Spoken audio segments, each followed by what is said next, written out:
ꯈꯨꯠꯂꯧ ꯌꯦꯡꯅꯕ ꯀꯥꯡꯂꯣꯟ ꯄꯥꯔꯠ 2 ꯑꯍꯥꯟꯕꯃꯛꯇꯗ ꯚꯤꯌꯨꯋꯔꯁ ꯃꯌꯥꯝ ꯈ꯭ꯋꯥꯏ ꯄꯨꯝꯅꯃꯛꯄꯨ ꯑꯩꯅ ꯇꯔꯥꯝꯅ ꯑꯣꯛꯆꯔꯤ꯫ ꯃꯌꯥꯝ ꯄꯨꯝꯅꯃꯛ ꯉꯁꯤꯗꯤ ꯏꯄꯥ-ꯏꯄꯨꯁꯤꯡꯅ ꯇꯨꯡꯒꯤ ꯆꯥꯔꯣꯜ ꯁꯨꯔꯣꯜꯁꯤꯡꯒꯤꯗꯃꯛ ꯄꯥꯔꯤ ꯄꯨꯔꯤꯒꯤ ꯑꯃꯁꯨꯡ ꯌꯦꯜꯍꯧꯉꯩꯗꯒꯤ ꯆꯠꯅꯗꯨꯅ ꯂꯥꯛꯂꯕ ꯈꯨꯠꯂꯧ ꯌꯦꯡꯅꯕꯒꯤ ꯁꯤꯟꯂꯝ ꯁꯤꯟꯊꯥ ꯀꯥꯡꯂꯣꯟꯁꯨ ꯈꯪꯃꯤꯟꯅꯁꯤ꯫ ꯌꯥꯝꯅ ꯀꯥꯟꯅꯔꯕ ꯈꯨꯠꯂꯣꯟꯅꯤ꯫ ꯃꯌꯥꯝꯅ ꯑꯩꯒꯤ ꯌꯨꯇ꯭ꯌꯨꯕ ꯆꯦꯅꯦꯜ ꯑꯁꯤ ꯁꯕꯁꯀ꯭ꯔꯥꯏꯕ ꯇꯧꯕꯤꯌꯨ꯫ ꯃꯌꯥꯝꯅ ꯑꯩꯒꯤ ꯌꯨꯇ꯭ꯌꯨꯕ ꯆꯦꯅꯦꯜ ꯑꯁꯤ ꯁꯕꯁꯀ꯭ꯔꯥꯏꯕ ꯇꯧꯕꯤꯔꯕꯗꯤ ꯑꯩꯒꯤ ꯍꯣꯠꯅꯖꯃꯟ ꯃꯍꯩ ꯌꯥꯜꯂꯦ ꯍꯥꯏꯅ ꯑꯩꯅ ꯂꯧꯖꯒꯦ꯫ ꯃꯌꯥꯝꯅ ꯑꯔꯨꯕ ꯏꯁꯥꯒꯤ ꯑꯣꯏꯕ ꯄꯔꯁꯣꯅꯦꯜ ꯑꯣꯏꯕ ꯋꯥꯍꯪ ꯑꯃꯁꯨꯡ ꯋꯥꯔꯤ ꯂꯩꯔꯕꯗꯤ ꯀꯃꯦꯟꯗ ꯍꯪꯕꯤꯒꯅꯨ ꯍꯥꯏꯕꯤꯒꯅꯨ꯫ ꯑꯩꯒꯤ ꯐꯦꯁꯕꯨꯛ ꯑꯦꯀꯥꯎꯟꯗ ꯑꯣꯏꯅ ꯃꯦꯁꯦꯖ ꯇꯧꯕꯤꯔꯛꯎ꯫ ꯑꯩꯒꯤ ꯐꯦꯁꯕꯨꯛ ꯑꯦꯀꯥꯎꯟꯒꯤ ꯂꯤꯡꯛ ꯑꯩꯒꯤ ꯚꯤꯗꯤꯑꯣꯒꯤ ꯗꯦꯁꯀ꯭ꯔꯤꯞꯁꯟꯗ ꯍꯥꯞꯆꯈ꯭ꯔꯕꯅꯤ꯫ ꯈꯨꯠꯂꯧ ꯌꯦꯡꯕ꯫ ꯈꯨꯠꯂꯧ ꯌꯦꯡꯕ ꯍꯥꯏꯕꯁꯤ ꯌꯥꯝꯅ ꯀꯥꯟꯅꯔꯕ ꯈꯨꯠꯂꯣꯟ ꯑꯃꯅꯤ꯫ ꯉꯁꯤꯒꯤ ꯈꯨꯠꯂꯣꯟ ꯑꯁꯤ ꯑꯩꯒꯤ ꯄꯨꯟꯁꯤ ꯆꯦꯡꯖꯦꯜ, ꯁꯤꯕ ꯅꯥꯕ ꯌꯦꯛꯄ, ꯀꯔꯤ ꯀꯔꯝꯕ ꯂꯩꯕ ꯍꯥꯏꯕꯅꯆꯤꯡꯕ ꯀꯌꯥꯗꯨ ꯈꯪꯕ ꯌꯥꯕ ꯈꯨꯠꯂꯣꯟꯅꯤ꯫ ꯌꯥꯝꯅ ꯑꯔꯨꯕꯅꯤ꯫ ꯇꯥꯏꯄꯪ ꯃꯄꯨꯕꯨ ꯊꯃꯣꯏꯅꯨꯡꯗ ꯆꯦꯠꯅ ꯊꯥꯒꯣꯟꯅꯔꯦ ꯍꯥꯏꯔꯒ ꯃꯤꯠ ꯎꯏꯁꯤꯜꯂꯒ ꯈꯨꯗꯣꯟꯕꯤꯅ ꯅꯝꯗꯨꯅ ꯊꯥꯔꯤꯕ ꯃꯥꯒꯤ ꯏꯄꯥꯒꯤ ꯃꯁꯤꯡ ꯃꯇꯨꯡ ꯏꯟꯅ ꯌꯦꯡꯉꯦ ꯍꯥꯏꯔꯒ ꯑꯩꯒꯤ ꯄꯨꯟꯁꯤ ꯆꯦꯡꯖꯦꯜꯒꯤ ꯃꯔꯝꯗ ꯑꯩꯈꯣꯏꯅ ꯈꯪꯕ ꯉꯝꯃꯤ꯫ ꯏꯄꯥ-ꯏꯄꯨꯅ ꯌꯥꯝꯅ ꯂꯨꯅ ꯍꯛꯅ ꯊꯝꯕꯤꯔꯝꯕ ꯈꯨꯠꯂꯣꯟꯅꯤ꯫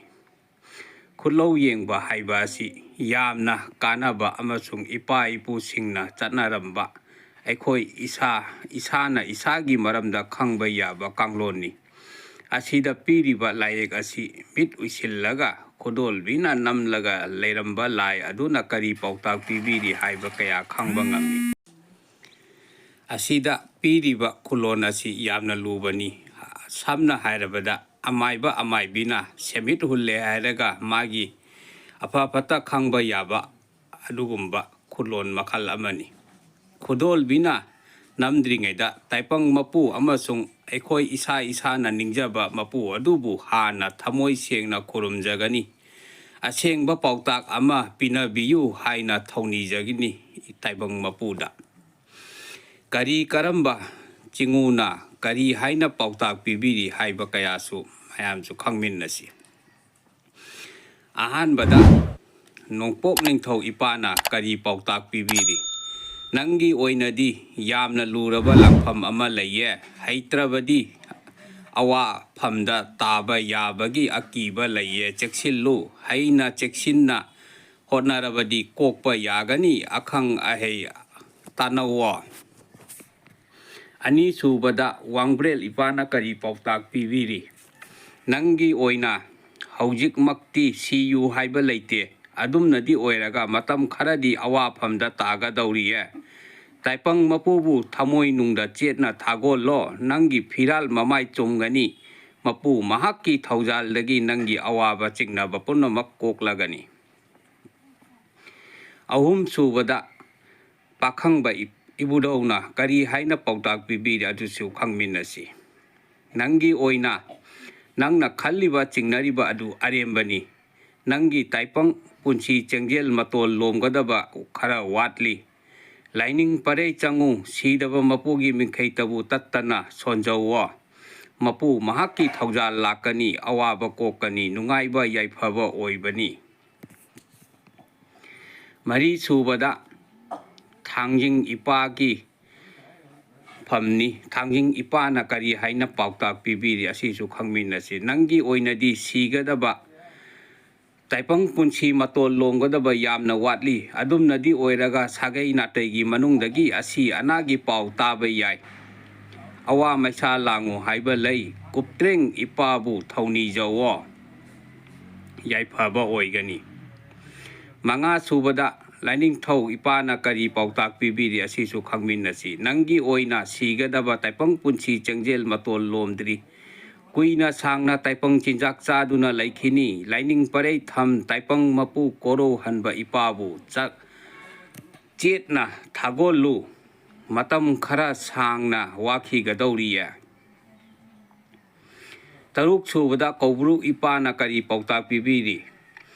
nahakki oinadi haujikki matam asi kaya pangde awa langpham mayokno haiba laiye lam lapna chathokanu siba naba tekpa kaiba nangani nangi langpham asi khara arubani cheksillu taret subada sorarel ipana kari pautak pibiri nangi oinadi ikhang khangaudana punsigi manungda amuktang khamthengna awaba langpham ama mayokno haiba laiye cheksillo ahal manak phamawo akhang aheising tanawo natrabadi mitlugi pirang lepal nairoye Nepal subada marjing ipana kari pautak pibiri nangi oina hairabadi sibagi damak waruduna kanade adugi saruk udi nungaina sidaba mapu mahaki mingkhaitabu tattana sonjawo nongma pokpa machana nini siba haunade chaba thakpada khara makai cheksenbadi phaiye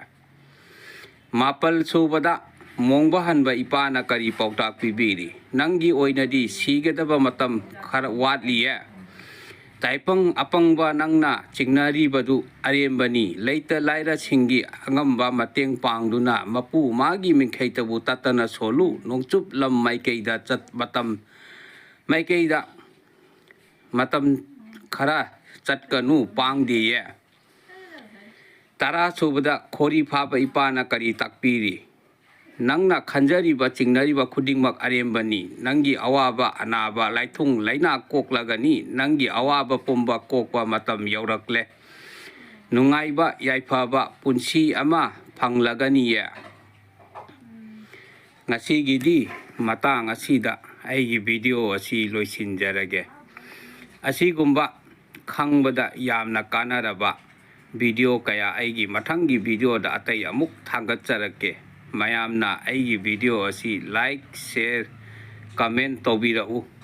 mayamna hainingba hangningba khangningba lebirabasu comment tobirakpa yagani mayamgi comment khudingmakki reply matam chana pijage